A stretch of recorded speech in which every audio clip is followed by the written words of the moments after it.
Olá, pessoas! A gente está aqui hoje para entender que língua portuguesa não é difícil. Embora o que a gente vai estudar hoje tenha um nome que às vezes assuste, oração subordinada adjetiva, na realidade tudo isso é muito simples e vai ajudar a gente na nossa comunicação e na nossa capacidade de produção textual. É primeiro necessário entender todos os conceitos, porque às vezes lá na base a gente deixou passar alguma coisa, não se lembra, não aprendeu muito bem. Então, a gente tem algumas perguntas que precisam ser respondidas. O que é oração final? Por que ela pode ser adjetiva? Qual é o conceito mesmo de adjetivo? Porque se ela é adjetiva, a gente precisa entender essa função. Muito bem. É importantíssimo que a gente saiba de onde está tirando os conceitos. Na internet a gente vai achar muita coisa e nem toda fonte é confiável. Então, os conceitos que eu estou trazendo aqui hoje são do Conceituadíssimo Dicionário da Língua Portuguesa, que é, para mim, o melhor dicionário que a gente tem hoje. Então, oração é uma frase ou membro da frase que contém um verbo. Isso a gente aprende lá no começo, né? Quantas orações tem? Vê a quantidade de verbo, locução adverbial e a gente sabe quantas orações a gente tem. Adjetivo. Ele serve para modificar um substantivo, acrescentando uma qualidade, uma extensão ou uma quantidade àquilo que ele nomeia. Então, o adjetivo é algo que caracteriza de alguma forma. Já a oração subordinada, ela é uma oração que completa ou modifica um termo da oração que a antecede. Quando a gente diz oração que antecede aqui, a gente quer dizer que é uma oração principal, ou seja, existe um período composto de mais de uma oração e a oração subordinada tem uma relação de hierarquia. Ela está ali simplesmente para complementar ou modificar a oração principal. Ela sozinha não tem sentido. Ela precisa da oração principal para que esse sentido seja construído.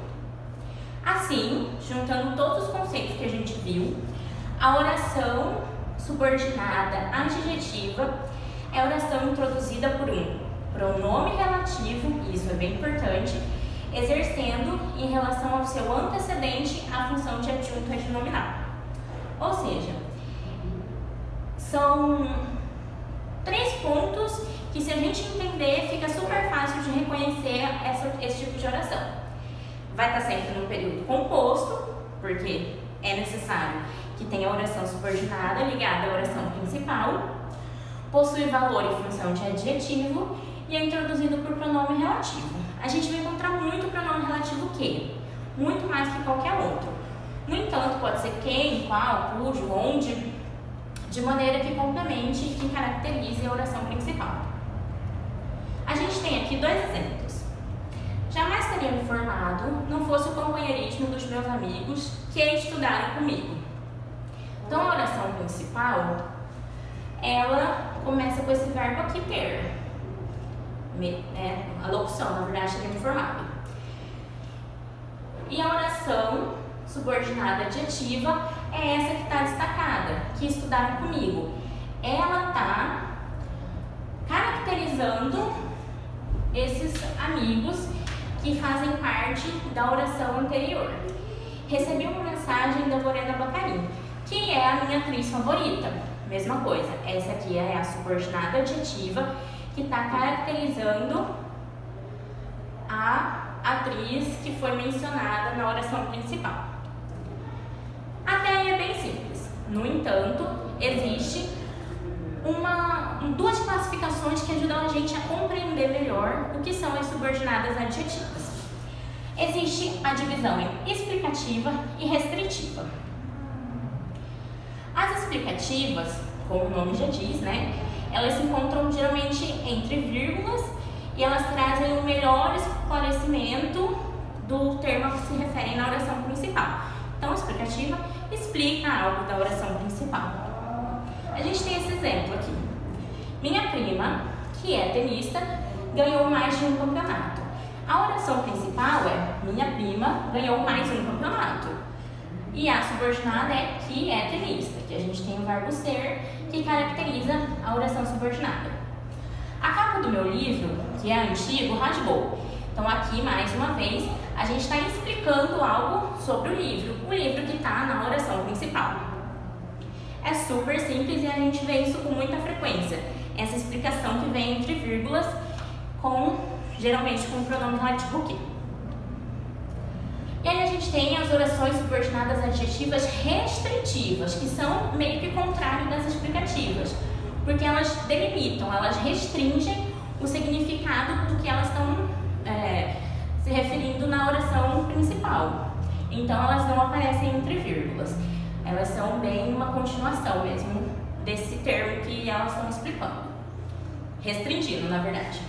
Então, exemplo, as pessoas que são preconceituosas merecem ser punidas. Há duas orações, sim. No entanto, ela não está entre vírgulas porque ela não está explicando. Ela está restringindo. Não é qualquer pessoa que merece ser punida, mas aquelas que são preconceituosas.